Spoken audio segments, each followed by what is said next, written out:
Assalamualaikum warahmatullahi wabarakatuh. Anak-anak yang Ustaz sayangi semuanya, alhamdulillah kita masih dipertemukan pada kesempatan kali ini. Insyaallah kita akan lanjutkan pada pelajaran tema kedua. Di subtema kedua ini insyaallah kita akan membahas tentang bermain di lingkungan rumah. Pada kesempatan awal ini, Ustadz akan mengajak kalian mengenal kata terkait benda gas dan menirukan gerakan pesawat terbang. Mari kita perhatikan cerita berikut. Judulnya Bermain Pesawat Terbang. Salman, Fauzan, dan Ahsan berkunjung ke rumah Adib untuk bermain. Mereka akan bermain pesawat terbang. Mereka membuat pesawat terbang mainan dari kertas bekas. Setelah itu, mereka berlomba menerbangkannya di halaman rumah Adib. Pesawat terbang mainan yang terbangnya paling lama, dialah pemenangnya. Perhatikan anak-anak, di sini mereka bermain pesawat terbang mainan. Siapa di antara kalian yang tahu pesawat terbang yang mereka buat itu kok bisa terbang? Kira-kira kenapa? Nah, jawabannya di sini karena ada angin yang Allah Subhanahu wa taala ciptakan. Ya. Angin sama udara itu berbeda ya. Karena angin itu adalah udara yang bergerak. Berarti kalau tidak bergerak itu namanya udara. Kalau udara sudah bergerak-gerak itu disebut dengan angin. Paham anak-anak? Dan angin itu termasuk benda gas. Paham ya? Nah, sekarang kita akan membahas tentang benda gas. Benda gas itu salah satu cirinya dia tidak bisa dilihat oleh mata kita. Siapa yang bisa melihat angin? Warnanya apa? Bentuknya bagaimana? Bisa dilihat? Tidak. Dan dia tidak bisa disentuh. Ya, coba pegang angin. Bisa nggak? Nggak bisa ya. Itulah benda gas. Benda gas itu tidak bisa dilihat dan tidak bisa disentuh. Dan benda gas itu cirinya dia mengisi ruang sehingga memiliki volume atau isi. Dan yang ketiga, volume dan bentuk benda gas itu berubah-ubah. Berubah-ubah sesuai apa? Dia sesuai dengan wadahnya. Ya, dia mengikuti bentuk wadahnya. Sebagai contoh, kita ambil contoh tentang balon. Ya. Tentu kalian sudah pernah meniup balon kan? Kalian tiup balon. Nah, kalian itu sebenarnya sedang memasukkan benda gas ke dalam balon. Sehingga udara yang kalian masukkan itu lama-lama berkumpul dan membentuklah bentuk balon. Misalkan contoh lain, ketika ayah kalian mengisi ban mobil, ya mengisi angin ke dalam ban mobil atau motor atau kendaraan yang lainnya, maka bentuk benda gas, ya, gas-gas yang dimasukkan ke dalam ban itu akan sesuai, mirip menyerupai dengan wadahnya. Paham anak-anak? Itulah benda gas. Coba sekarang kalian perhatikan di sini. kita akan menirukan gerakan pesawat terbang.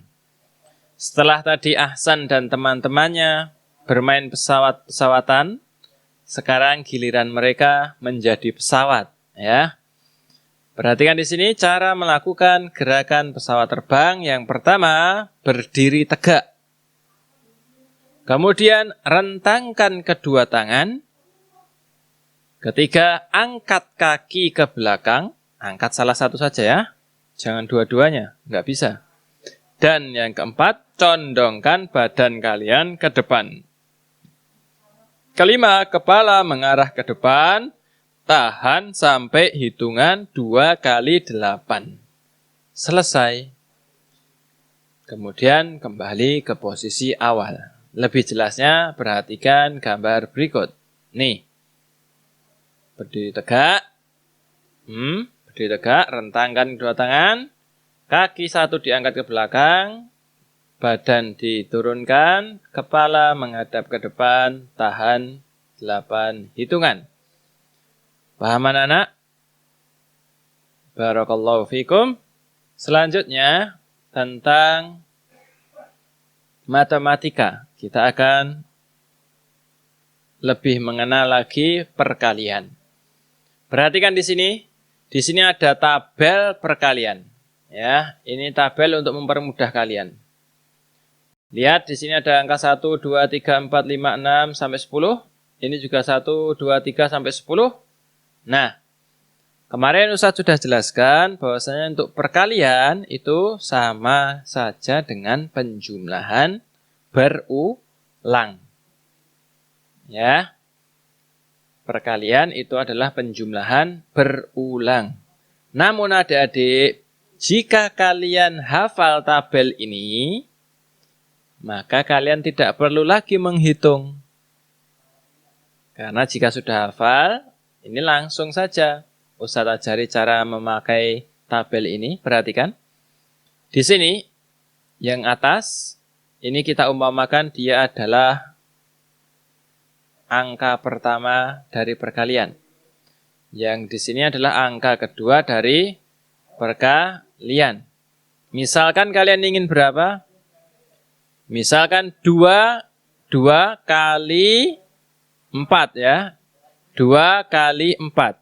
Maka caranya 2 dikali 4 adalah 2 ini kalian turunkan. Seret. Sampai di angka 4 ini. Nah, ini ditemukan di sini. Berarti pertemuannya ini angka berapa ini? 8. Berarti 2 dikali 4 sama dengan 8. Mudah kan?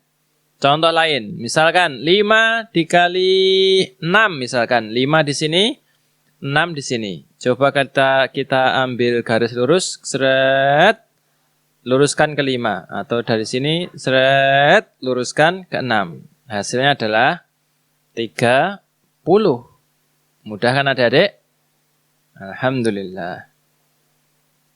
Sekarang perhatikan, di sini ada tabel juga untuk mempermudah. Nah, di sini perkalian yang hasilnya adalah 16 ya. Hasil perkaliannya 16. Berapa dikali berapa biar hasilnya 16? Ini ada di sini semua ya. 1 dikali 16 hasilnya 16. 2 dikali 8 hasilnya pun 16. 4 dikali 4 sama, 16 juga. 8 dikali 2 tetap 16 juga. 16 dikali 1 hasilnya juga 16. Paham anak-anak? Nah, jadi satu hasil ini terkadang bisa diperoleh dari perkalian yang berbeda ya. Misalkan 1 kali 16 dengan 2 kali 8 ini kan berbeda. Ya. Baik.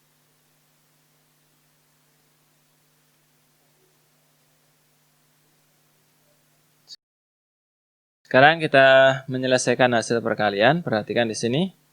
Contohnya 2 dikali 8. 2 dikali 8 sama dengan 8 ditambah 8. Ingat ya, perkalian adalah penjumlahan yang berulang.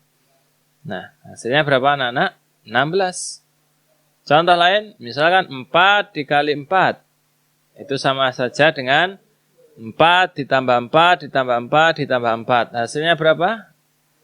4 tambah 4, 8. 4 tambah 4, 8. 8 tambah 8 sama dengan 16. Dan yang terakhir, 8 dikali 2. 8 dikali 2, perhatikan. Sama saja. 2-nya 8 kali kan? 2 tambah 2 tambah 2 tambah 2 tambah 2 tambah 2 tambah 2 tambah 2. Sebanyak 8 kali.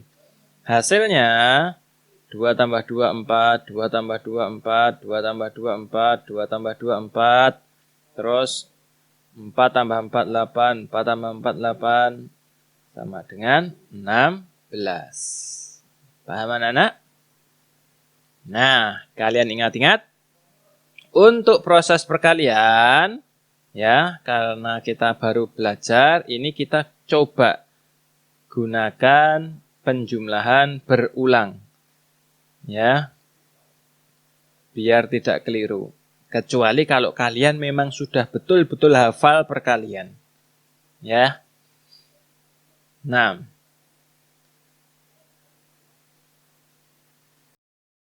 baik anak-anak, insya Allah kita lanjutkan dalam mengenal aturan dan mematuhinya. Sekarang perhatikan. Apa manfaat aturan bagi kita? Manfaatnya apa? 1. Permainan atau kegiatan yang kita lakukan terasa menyenangkan. Ya, ini aturan yang ada di dalam permainan ataupun kegiatan. Kemudian kedua, kehidupan kita menjadi rukun dan tentram. Terus akibat bagi kita yang tidak menuruti aturan apa? Permainan atau kegiatan yang dilakukan tidak menyenangkan lagi. Mungkin bisa terjadi permusuhan. Akan terjadi pertengkaran antara satu dengan yang lainnya. Nah, terus mengapa kita perlu mematuhi aturan? Agar kita ini bisa belajar kedisiplinan, agar semua kegiatan berjalan dengan lancar dan tertib, dan manfaat-manfaat yang lainnya. Baik anak-anakku,